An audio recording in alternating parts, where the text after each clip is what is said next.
toujours merveilleux. Amen.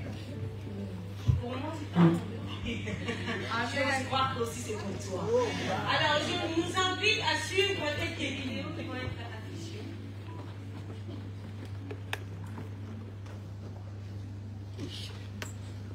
Notre Dieu est tellement bon. Il découvre des choses avec le Seigneur. Il nous apprend des choses d'une certaine manière où de fois on ne sait pas, on ne s'y attendait pas. Mais Dieu dans sa bonté, dans son plan, la Bible dit que tout ce qu'il fait est merveilleux. Alléluia.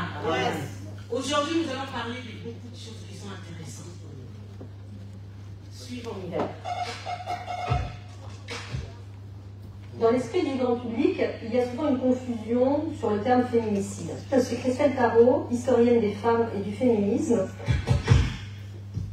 Lorsqu'on parle de féminicide en France, en général, on pense à l'assassinat d'une femme parce qu'elle est une femme dans un contexte intime et domestique. Ce n'est pas en vérité la définition du féminicide, il s'agit là plutôt d'un fémicide. Le féminicide, c'est autre chose, c'est quelque chose de beaucoup plus systémique, de beaucoup plus large, qui traite en fait de toutes les violences faites aux femmes, de la naissance à la mort. C'est en fait une attaque beaucoup plus massive et beaucoup plus ancienne concernant ce qui constitue les femmes en tant qu'identité et en tant qu'univers.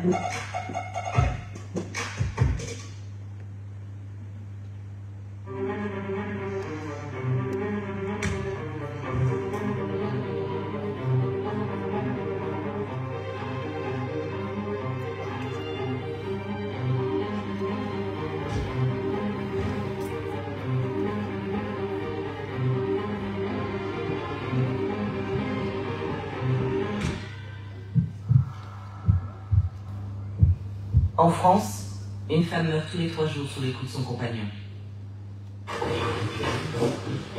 Ça va? Oui, ça va.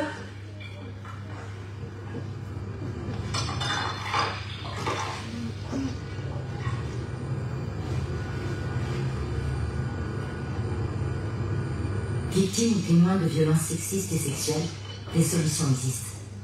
Pour recevoir de l'aide, appelez le 3919 ou rendez-vous sur arrêtonslesviolences.gouv.fr.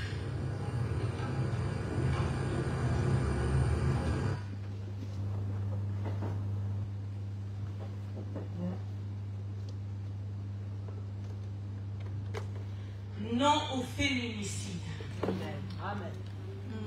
Je pense que c'est un sujet qui est très complexe, très vaste, très triste. À voir qu'au jour d'aujourd'hui, même dans des pays développés, les femmes continuent à subir. Les femmes continuent à être maltraitées, malmenées. Et pire encore dans des pays qui sont sous, où on dit qu'on a le droit. Mais ce droit-là, la femme n'a aucun mot de dire quoi que ce soit. En ayant ces droits-là, en même temps, la femme est limitée. À qui il va pleurer? À qui il va s'exprimer? À qui il va se confier? Plusieurs femmes subissent plusieurs sortes de violences sexuelles, verbales, psychiques, psychologiques, jusqu'à ce qu'arriver à emporter la femme à la mort. C'est très douloureux, c'est très triste. Lorsque je vois la femme dans l'image de Dieu, la femme a été créée le même jour que l'homme. Il n'y a pas eu un jour après. Dans le même jour, mais dans les minutes d'après qui suivaient. Ça veut dire que dans le plan de Dieu, la femme avait sa place dans la société. La femme, ce n'est pas quelque chose. La femme, c'est celle qui porte la vie. Imaginez qu'on enlève, on va ôter la vie à la femme. Combien de vies qu'on a enlevées sur terre dans le plan de Dieu? Combien d'enfants se retrouvent orphelins? Combien de familles se retrouvent désemparées parce qu'ils ont perdu quelqu'un par un accident quelconque?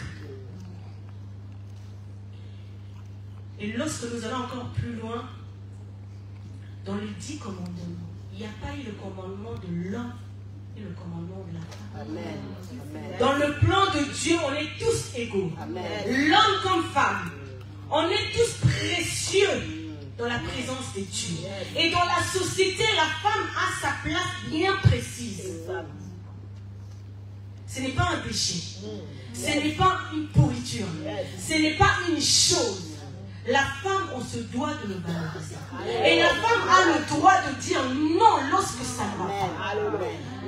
Lorsque la femme vit dans un foyer ou vit dans une relation où elle sent qu'elle est en danger, malheureusement, mes très chères mamans, mes très chères jeunes filles, il y a plusieurs catégories d'âge de femmes.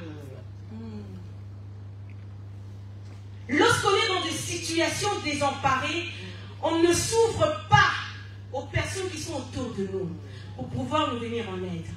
On a le seul espoir en disant la personne va changer. Oui, je vais à l'église. Je mets en prière. Dieu va agir. Bien aimé, vous savez, lorsque le diable accable un esprit, donc il n'a pas fait la détermination de poursuivre de sa mission, il ne te lâchera pas. Jusqu'à ce que tu deviennes un proie où on va te ôter la vie, auquel les gens autour de toi seront désemparés. La femme, il faut savoir dire non lorsque ça ne va pas. Il faut savoir quitter lorsque tu te sens en danger. Il faut savoir te libérer.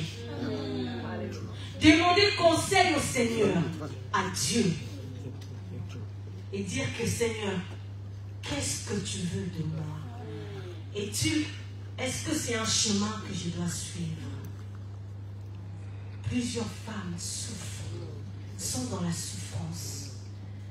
Ex-conjoint comme conjoint, fiancé comme un copain dans la rue qui te m'amène, tu es là, tu dis non, je l'aime.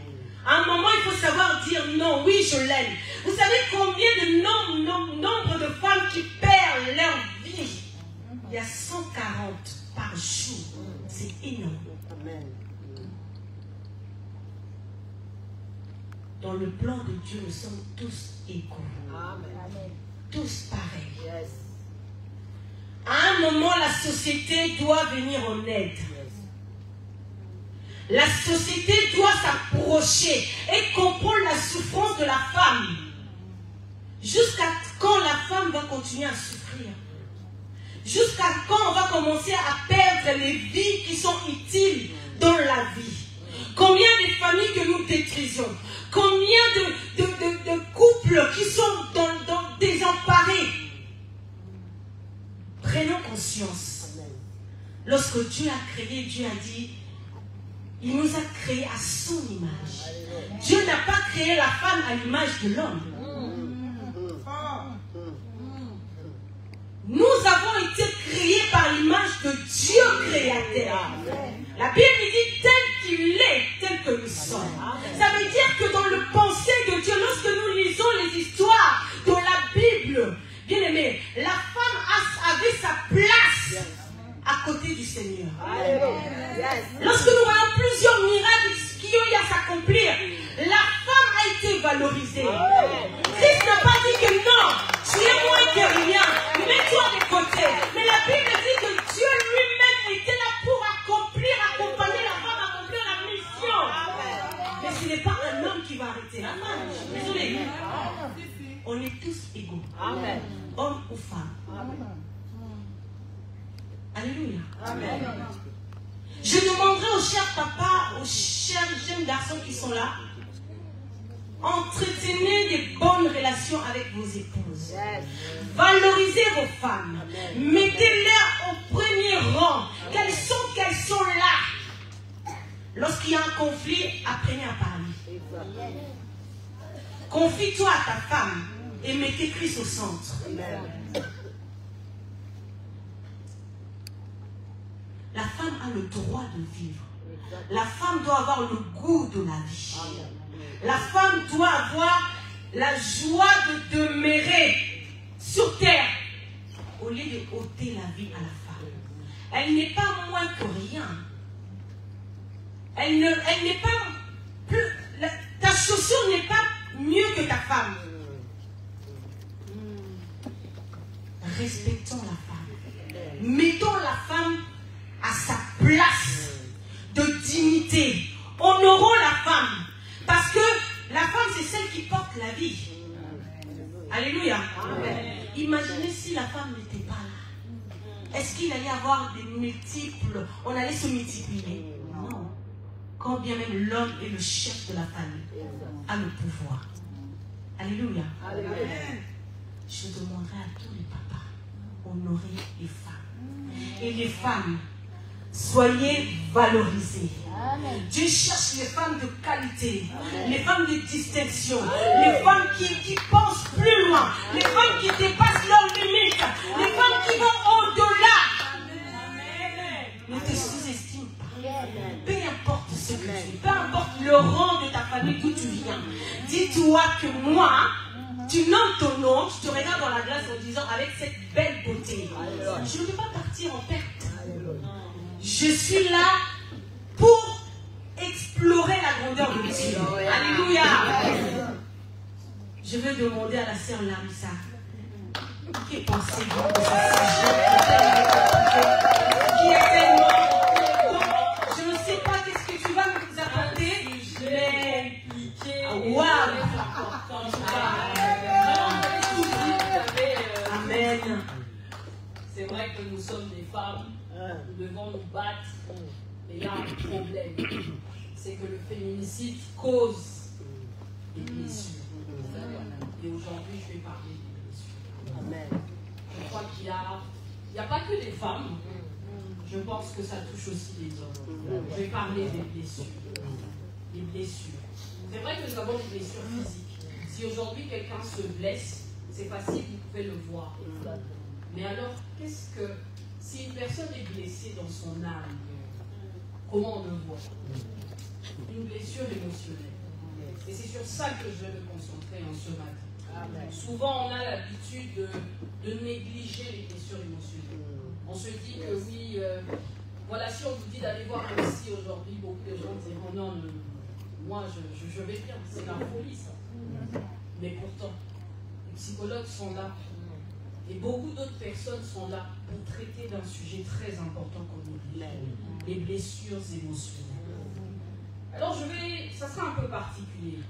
Je vais définir les blessures émotionnelles et dans ma définition, je vais expliciter les choses qui sont importantes. C'est quoi une blessure émotionnelle? J'ai regardé un peu partout, des auteurs, des médecins, et une blessure émotionnelle, j'ai pris un peu plusieurs définitions. Une blessure émotionnelle est une blessure profonde de l'âme. C'est quoi l'âme? Une blessure, oui, profonde, oui, de l'âme. Mais c'est quoi l'âme? Nous savons tous que l'homme est tripartite. C'est-à-dire que l'homme est composé de l'esprit, de l'âme et du corps. Le corps, quand quelqu'un se blesse, on le voit sur le corps. L'esprit, c'est la partie qui est gérée par le Seigneur. Mais alors l'âme? Alors l'âme, qui s'occupe de l'âme? Souvent on a pour habitude de dire je t'aime, ça vient du cœur. Non, ça ne vient pas du cœur. Le cœur est un organe. Je vais être un peu médecin. Le cœur est un organe qui pompe le sang. C'est ça son rôle. Et il nous maintient en vie. Mais c'est parce qu'il nous maintient en vie qu'on a l'impression que toutes les émotions passent par elle. C'est faux. Toutes les émotions passent par l'âme. L'âme est le siège de tes émotions. L'âme est le siège de tes sentiments. Et c'est là où tout se passe en fait. Si tu aimes quelqu'un, tu le sens dans l'âme. Si tu as des émotions négatives, c'est dans l'âme. Et ça se matérialise physiquement. Il y a des gens qui tombent malades parce que son âme est malade. Et c'est ça qu'il y a des psychiatres, il y a des psychothérapeutes, il y en a beaucoup. Mais souvent on les néglige en fait. Et donc, je disais, c'est une blessure de l'âme causée par des expériences. Aujourd'hui on parle de féminicide. Et l'une des conséquences de la féminicide, ce sont des blessures et la mort. Et donc, les expériences en question, il faut savoir quelles sont les causes de ces blessures. Et donc, je vais énumérer quelques causes, et chacun de nous va réfléchir par rapport à ces causes. Première cause, c'est que les blessures émotionnelles peuvent découler d'une violence physique ou d'un traumatisme. Oui, aujourd'hui enfin, on parle de féminicide, mais il faut savoir que cette violence se matérialise physiquement. Comment vous traitez les gens, les femmes autour de vous? Comment vous parlez aux femmes? Parce que oui, les violences verbales aussi font partie des causes des blessures intérieures. Et ça, c'est même pas que pour la femme. D'habitude, c'est vrai que par la femme étant, on imagine que la femme est un être faible, c'est plus facile pour elle de ressentir ses blessures. Mais les hommes aussi ont des blessures. Il y a des hommes, il y a des jeunes personnes qui ont été battus par leurs parents. Ce sont des violences physiques. Il y a même des hommes qui sont violés. On parle des viols de femmes, mais il y a des hommes qui sont violés. Et ce sont des violences qui causent en fait des blessures émotionnelles. Nous avons aussi des informations négatives qui sont diffusées dans les réseaux sociaux. Vous savez, nous sommes dans une ère où tout est sur Internet. On vient de regarder des vidéos. Vous pouvez être une personne, vous n'avez jamais vécu cette chose.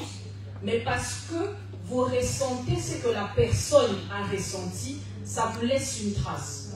Il faut savoir que l'âme, c'est comme le cerveau. Lorsque je vois quelque chose, mon cerveau l'enregistre. Et l'âme, c'est la même chose. Lorsqu'il ressent un sentiment, il l'enregistre. Et il enregistre ce qui a causé ce sentiment-là. Alors si vous ne faites pas attention, souvent les gens aiment se jouer dur, que non, ça ne m'a rien fait. C'est faux, ça ne t'a pas rien fait. Ça t'a laissé une trace. Ça t'a laissé une trace. D'autres causes, nous avons notre environnement familial et notre enfance. Vous savez, on est à 90% la somme de notre environnement. Et de ce qu'on est à l'âge adulte, c'est ce qu'on a traîné dans notre background chez nous en bas, à la maison. Et la famille est très importante. Aujourd'hui, c'est dommage. Il y a des gens qui sont dans une famille où ça ne va pas. Mais comment s'exprimer? Comment le dire? Comment dire que non, à la maison, ça ne va pas? Je ne suis pas à l'aise chez moi. Ce sont des blessures. Et beaucoup de gens le gardent. Beaucoup de gens le gardent. Ces blessures-là, il y a un passage particulier dans Zacharie qui me plaît. Zacharie est en train de parler, il dit, quelqu'un lui pose la question, d'où viennent tes blessures? Il dit, c'est dans la maison de ceux qui m'aimaient. C'est dans la maison de ceux qui m'aimaient. Regardons-nous aujourd'hui. Est-ce que notre environnement familial est idéal? Est-ce que notre environnement permet l'épanouissement d'une personne ou bien c'est des blessures sur blessures? Blessure sur blessure. C'est pas parce qu'on ne le voit pas. Je tiens vraiment à... C'est pas parce qu'on ne voit pas ça que ça ne fait rien. Ça laisse des traces. Ça laisse des traces. Il y a des gens qui vivent le rejet, l'abandon, l'humiliation, l'injustice, le manque d'affection. Il y a des parents qui sont insensibles. Mais pourquoi tu as fait l'enfant alors? Fallait laisser l'enfant. L'enfant a besoin qu'on prenne soin de lui. L'enfant a besoin d'être accompagné. Surtout les femmes. Surtout les filles. Elles portent la vie. On a dit ça tout à l'heure. Elles doivent savoir, elles doivent comprendre c'est quoi la vie. Alors comment vous traitez vos filles? Comment vous traitez vos sœurs? Donc si je reviens à notre définition, c'est que ces expériences, on a dit que c'était une blessure profonde de l'âme, causée par des expériences que j'ai citées tout à l'heure, qui changent notre jugement et notre manière de voir le monde. Et cela a des conséquences. Parmi les conséquences, nous avons la peur, nous avons l'insécurité. Et j'aimerais insister sur la peur et l'insécurité. Vous savez, beaucoup de mouvements naissent parce que les femmes ont été blessées et elles ont réagi à cela. Aujourd'hui, lorsqu'on a peur, on peut réagir d'une certaine manière. On se couvre, on se garde, parce qu'on sait que non, si on va sur ce chemin-là, ça ne va pas aller. L'insécurité. Combien de femmes aujourd'hui, à une certaine heure, dans certains coins, ne peuvent même plus se déplacer? Parce qu'elles se disent, là, si j'y vais, c'est fini. La colère. Il y a des femmes qui sont remplies de colère. Il y a des hommes qui sont remplis de colère. Oui, parce qu'on a créé l'homme et la femme. On parle de la femme, mais on parle aussi de l'homme. Je crois, je suis persuadée que le mouvement de féminicide, c'est la cause d'abord des blessures émotionnelles que des hommes ont. Et ils le matérialisent d'une certaine manière sur les femmes. Alors aujourd'hui, la question est de savoir, est-ce que vous avez des blessures émotionnelles? Est-ce que vous avez des blessures émotionnelles? Chacun de nous, je ne suis pas à l'intérieur de vous, mais chacun de nous doit se regarder aujourd'hui et se dire, est-ce que j'ai des blessures émotionnelles? Mais la bonne nouvelle, c'est qu'on peut en guérir. Amen. On peut en guérir. On peut sortir de ces blessures émotionnelles. Il y a une vie après les blessures émotionnelles. Amen. Il y a une vie après les blessures. Amen. Alors, comment je vous dis? Cette vie après les blessures.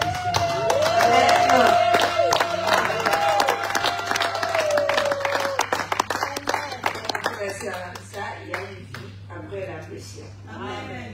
Et cette vie, je viens vous le dire aujourd'hui qu'il y a quelqu'un pour vous. Amen. Yes. Il y a quelqu'un pour vous qui est là.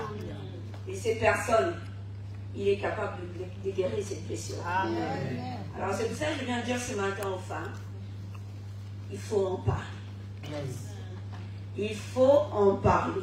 Il ne faut pas se taire. Parce que ton silence, c'est la force de ton ennemi. Amen, c'est vrai. Si tu ne parles pas, lui, il prend du dessus sur toi. Et il continue à agir librement. Librement. Et très souvent, nous-mêmes, on se culpabilise. Très souvent, on se positionne, on se dit, c'est de ma faute. Non, ce n'est pas de ta faute. Comme a bien résumé ma soeur, c'est dit à la société, c'est dit des fois à la famille, c'est dit des fois à beaucoup de choses, et qui produit cette violence à la fin. Mais toi, qui es une victime de cette violence, sois libre d'en parler. Ne t'enferme pas. Amen. Parce que quand tu te tais, ton ennemi prend du dessus sur toi.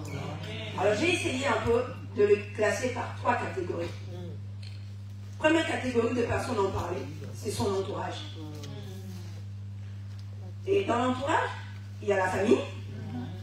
Dans l'entourage, il y a des amis, des collègues de travail et même de voisins. Quand je parle de la famille, c'est les gens avec qui on vit, les gens avec qui on est né, on a grandi ensemble. Et très souvent, vous savez, il y a beaucoup de femmes, même des hommes, qui n'ont pas, même dans leur propre famille, ne sont pas écoutés.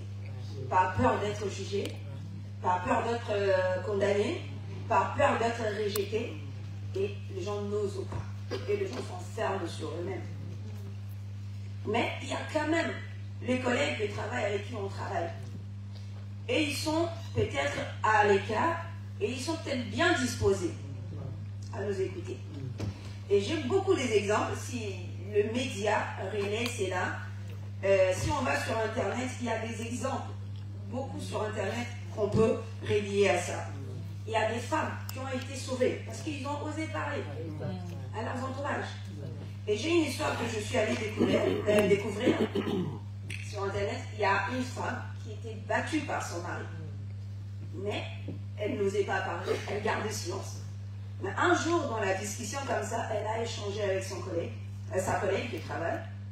Et au bout de 2-3 jours, on ne la voyait pas venir au travail. Et qu'est-ce qui s'est passé? La directrice essayait d'appeler, mais personne ne répondait. Elle passe, elle pose la question à ses collègues. Qu'est-ce qui se passe? On n'a pas de nouvelles d'un tel. Et là, j'appelle, j'arrive pas. Et c'est en ce moment-là que sa collègue s'est souvenue. Ah, on avait eu une conversation avec elle. Qu'est-ce qui s'est passé? Cherchons l'information. Ils sont allés, ils ont cherché des informations. Qu'est-ce qui s'est passé? il s'avérait que la femme était battue dans le coma à l'hôpital. Et si elle n'avait pas parlé, si elle n'avait pas parlé, et il y a des histoires comme ça beaucoup. Un jeune garçon qui a porté secours à sa maman, tout simplement parce que le petit garçon a entendu son père battre sa maman et il a pris son téléphone. Il a appelé son ami d'école pour dire que voilà, il y a ma mère qui est en train de se faire taper par mon père.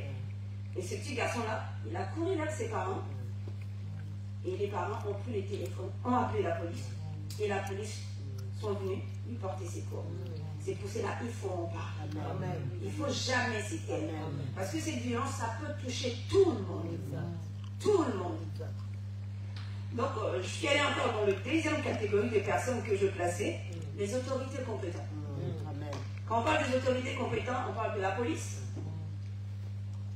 le gendarme, et même il y a des associations qui sont là aussi pour ça. Donc, il faut aller vers ces gens et parler. Et vous savez, très souvent, des fois aussi, en parlant, pourquoi aujourd'hui les gens n'osent pas, la peur de ne pas être croire. Parce qu'ils se disent, bon, on va aller, on va en parler, ils ne vont pas nous croire, et ça ne sert à quoi? Les gens sont fermes sur eux-mêmes, et les gens n'osent pas en parler. Il faut aller. C'est leur responsabilité, c'est leur travail, c'est à eux. Et comme c'est vrai, c'est des humains. Des fois, quand on va déposer plainte, on est dans un pays développé, il y a des règles et des lois. Même comme on dit, même les condamnés aussi, ils ont le droit. Donc la police a le temps de faire des enquêtes, la police a le temps de vérifier pour pouvoir apporter une solution.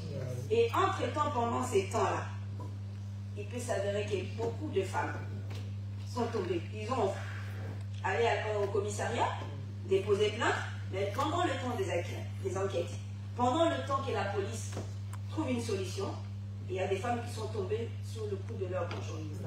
J'ai encore plusieurs exemples pareils. Il y a une jeune fille qui est en train de parler il n'y a pas longtemps à la télé, que sa mère est tombée sur le coup de son compagnon. Parce que cette femme-là aussi est allée au commissariat. Elle a déposé plainte. Mais pendant le temps de l'enquête, le mari est rentré à la maison. Qu'est-ce qui s'est passé? Il a assassiné sa femme. Et assassiné froidement, s'il vous plaît. Froidement, après avoir tué sa femme, donc il a poignardé. Et après avoir poignardé la femme, il est parti se laver les mains tranquillement. Et il a pris une bière, il s'est assis devant sa télé. Et il continue à boire comme si rien n'était. Et pendant que cette femme était en train d'agoniser, elle a pris le téléphone pour appeler sa fille. Et le temps que la fille appelle la police, que la police arrive, et elle-même arrivée, sa maman était décédée. Il y a beaucoup d'exemples. Beaucoup d'exemples. C'est pour cela qu'il faut en parler. Il faut en parler. Parce que c'est un fléau. C'est un fléau qui touche la société. Et ça n'épargne personne. Personne. Et il y a beaucoup. Et je pense que parmi nous ici, on a tous entendu cette histoire de Gisèle Pellicot aux infos. Comment un homme qui prétend aimer sa femme, ils ont même des enfants, et la prostitue, c'est un fléau de la société. C'est pour cela qu'on doit en parler. Parce que tant qu'on se tue, tant qu'on ne parle pas de ça, l'ennemi a du dessus. Ton ennemi. Parce que ces hommes-là, comme a dit la sœur Lavsa, c'est des blessures. C'est des situations de la vie qui ont produit toutes ces choses. Des fois, ce n'est même pas par leur propre volonté, mais parce qu'il y a une force qui les pousse. Alors, il faut pas se taire. Si tu te tais, tu donnes de la force à ton ennemi. Alors, femme, parle. Et les dernières catégories de personnes que j'ai nommées, c'est Dieu. Amen. Alléluia. C'est Dieu. Et c'est tout ça aujourd'hui, quand je dis qu'il y a quelqu'un pour toi. Et ces quelqu'un-là, c'est qui? C'est Dieu. Amen. Dans ta famille, en parlant, on peut te juger. On peut te condamner. Les gens ne peuvent même pas des fois te croire. Il y a des gens pour ne pas, par souci de famille, de culture, ils n'osent pas. Des fois, ils disent non, dans ma famille, on ne parle pas de ces choses. Si j'en parle, je vais déshonorer peut-être mon père, je vais déshonorer peut-être ma famille. Ils n'osent pas. Et même dans la famille, quand tu oses aborder ces sujets, des fois on te met à l'écart. Des fois on te rejette. Mais cet homme qu'on appelle Jésus, c'est celui, il ne te jugera jamais. Il ne te jugera jamais. Lui, il est là pour t'écouter. Lui, il est là pour te croire. Lui, il est là, il te voit. Dans ta douleur, dans ta souffrance, quand tu pleures, lui, il est là. Dans le silence, quand même des fois le monde ne te croit pas, lui, il est là. Il est là, il suffit tout simplement que tu t'approches et tu libères ton cœur. Il est là pour apporter une solution. Vous savez, aujourd'hui, il y a beaucoup de gens, les statistiques nous montrent qu'il y a beaucoup de femmes, il n'y a pas que des femmes, il y a des hommes, qui n'osent pas en parler de cette histoire. Parce qu'ils disent, même si j'en parle, personne ne va me croire. Même si j'en parle, on ne va pas m'écouter. Même si j'en parle, ça ne sert à quoi? Et beaucoup de gens gardent le silence. Beaucoup de gens se tuent. Et ils n'osent même pas aller porter plainte. On a parlé, j'ai suivi même pas plus tard que ce matin à la télé. Il y a je crois hier, il y a une autre femme qui est tombée sous le coup de son compagnon. Pourquoi? Parce que la femme n'a pas osé aller parler. Alors il faut en parler. Il faut se libérer. Il faut que le langue se délie. Alors, moi, ce matin, je viens tout simplement vous présenter une personne. Cette personne, c'est qui? C'est le Seigneur. C'est lui qui attend. Il a dit dans sa parole, quand un malheureux crie à l'Éternel, l'Éternel l'attend. Et il le sauve de toutes ses détresses. Alors toi qui traverses une situation difficile, c'est aussi le rôle de l'Église. L'Église est là. L'Église n'est là pas seulement pour nous parler de la Bible du matin au soir. Ce matin, on n'a pas abordé le sujet de la Bible. On a parlé du sujet de la société. C'est aussi ça le rôle de l'Église. L'Église est là. Dieu a mis des hommes, des femmes qui sont là pour échanger. Quand de pareilles situations, pour parler, pour partager, pour discuter. C'est le rôle de l'Église. Et prier. Parce qu'il y a que Dieu qui peut apporter la solution. Là où c'est impossible, Dieu peut ramener une solution. Là où la force, parce que une personne qui a un sang-froid, imagine-toi, tu poignardes quelqu'un et tu t'assois tranquillement avec une bière devant la télé en train de boire sang. Là, tu n'as plus de conscience. Alors, qui peut apporter la solution dans cette situation? Il n'y a que le Seigneur. Alléluia. Et c'est ça le rôle de l'Église. Et c'est pour cela, ce matin, moi, je viens te présenter Jésus. Et je te dis, il y a quelqu'un pour toi. Toi, femme qui est là, qui m'écoute. Toi, l'homme qui est là, qui m'écoute. Il y a quelqu'un pour toi. Et cette personne, c'est qui? C'est le Seigneur. Alors, que le Seigneur vous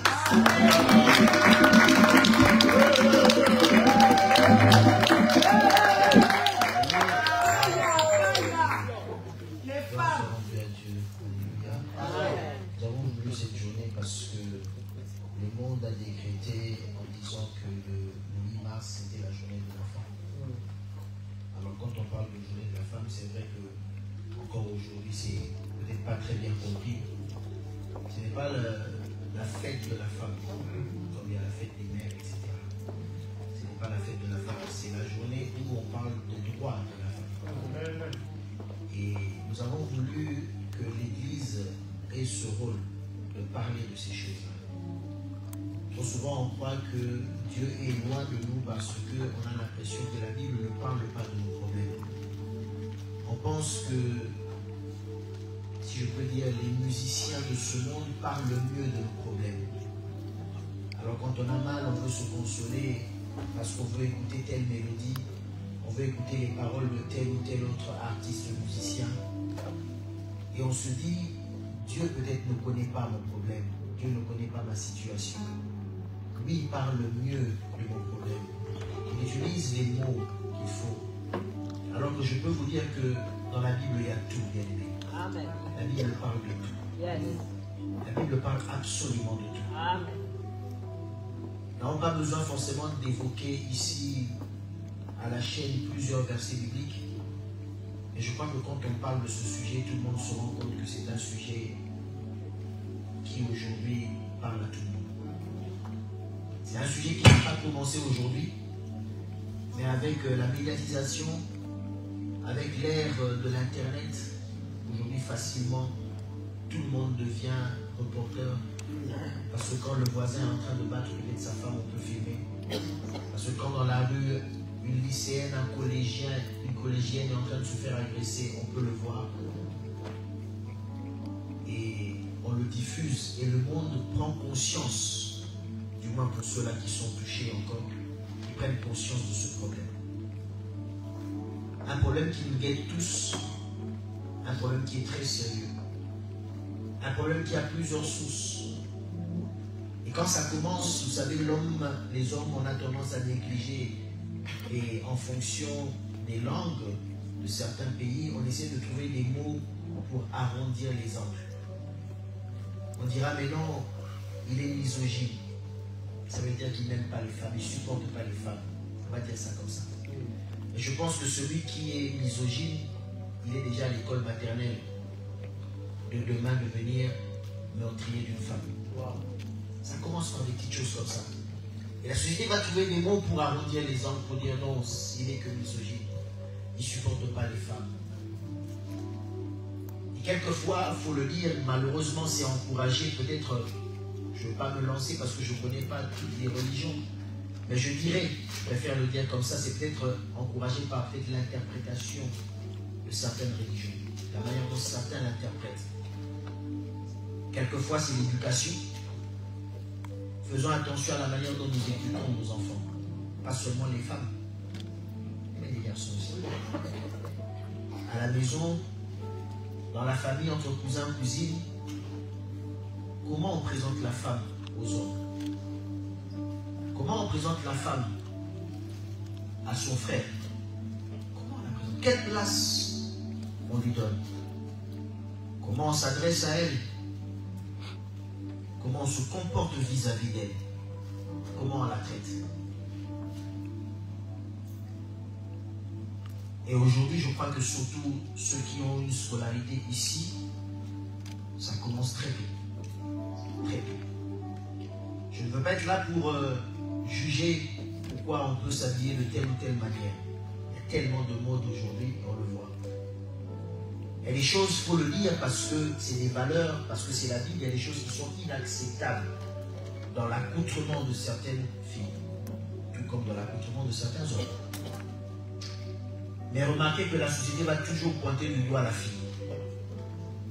Parce qu'elle s'est habillée d'une manière ou d'une autre. Que ce soit grave ou pas grave, mais si autour d'elle, la société l'interprète mal, tout de suite elle est qualifiée. On la traite d'eux. Et je crois que vous êtes, pour la plupart ici, passés par le lycée et le collège, vous savez quel nom on peut rajouter derrière. Des mots où peut-être on peut en rire, mais je pense que les femmes, parce que quand je parle de femmes, je parle du genre.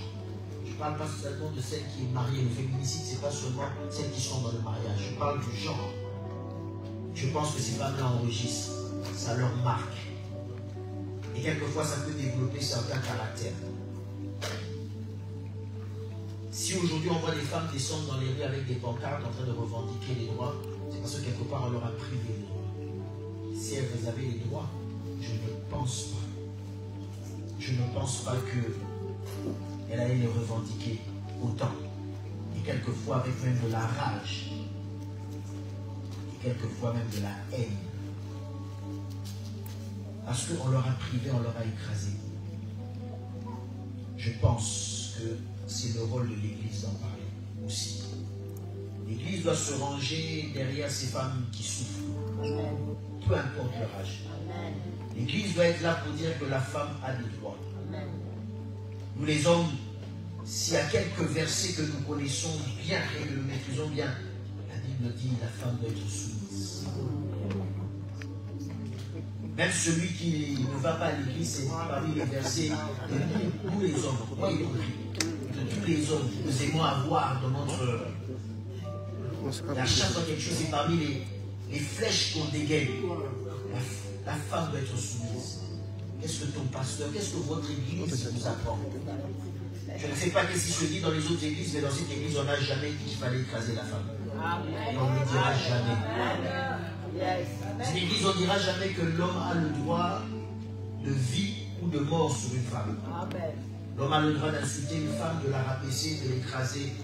Jamais on le dira. Disons que oui, parce que je ne peux pas tordre la Bible, la femme doit être soumise. Mais encore, la soumission, c'est quoi? Avons-nous la bonne définition de la soumission? Et en revanche, qu'est-ce qu'on dit, toi, homme? Tu dois aimer la femme. Tu dois aimer la femme. Et comme j'ai dit, ça ne doit pas être seulement la femme que tu as épousée. Dans certaines sociétés, il y a la dot. Ce n'est pas parce que tu as versé une dot que tu as acheté une esclave. Ce n'est pas parce que tu as versé une dot que tu as acheté un punching ball. Tous les matins, tu peux donner te dessiner et répéter que j'ai payé cher la dot pour toi. Tu es ma chose. Alléluia. Tu as fait qu'il y ait la dot pour que simplement la famille soit honorée. Et encore, ça devrait être un symbole, pas une place d'échange où on échange une personne contre des biens ou de l'argent. Mais je vais dire, respectons la femme. Amen. Respectons la femme depuis son bas âge. Elle a sa place. Le fait de respecter la femme n'enlève en rien à l'autorité de l'homme. En rien. Mais je pense qu'un homme prend de la hauteur et de la valeur quand il sait respecter une femme. Amen. Yes. Et une femme qui sait reconnaître un homme qui le valorise est une femme qui est sage. Parce qu'elle ne va pas considérer cet homme-là comme étant faible. Elle va se dire, voilà quelqu'un qui me respecte. Et je lui dois du respect. Ainsi, il y a la solution au problème. Parce que le plus gros souci, c'est que tout ça, ça laisse des traces. Aussi bien dans le cœur, dans l'âme des hommes que des femmes. Il y a des hommes qui vivent avec des regrets, des remords, parce qu'ils ont mal parlé, parce qu'ils ont tué. On a vu des collégiens qui sont suicidés parce qu'on leur a mal parlé, on a fait une mauvaise réputation d'elle. Tu as peut-être toi, en tant qu'homme, tué par tes paroles. Et les femmes, vous avez encaissé peut-être depuis le bas âge. Mais aujourd'hui, nous voulons dire en conclusion, il y a quelqu'un pour vous. Aussi bien pour cet homme qui a peut-être, comme on dit, des pulsions que le Seigneur peut délivrer et guérir. Et cette femme qui a peut-être encaissé, qui est blessée. Sachez qu'une personne blessée, homme ou femme, à son tour blessera toujours. Toujours. Nous voulons aujourd'hui demander au Saint-Esprit de faire quelque chose dans nos cœurs. Afin que quand on parle de cette journée du droit de la femme, que ça nous enseigne aussi nous les hommes. Et que surtout, après avoir été touchés par l'esprit guéri, que nous puissions les uns les autres, les deux genres, se considérer, s'aimer, se respecter. Et l'impact se fera sentir tout de suite dans la société. Et je pense qu'on peut essayer d'espérer à un monde de paix, d'amour et de joie. On ne vit qu'une seule fois. Même si on est chrétien, on ne vit qu'une seule fois. La vie éternelle, c'est autre chose. Alors, ne pourrons-nous pas vivre heureux sur la terre, femme et homme? Est-ce que la femme est condamnée à être malheureuse? Je vais nous demander de nous tenir debout. Peut-être que dans ta vie, dans ton passage, comme peut-être tu as eu une mauvaise considération d'une femme, tu ne t'en es pas rendu compte. Je ne te demande pas de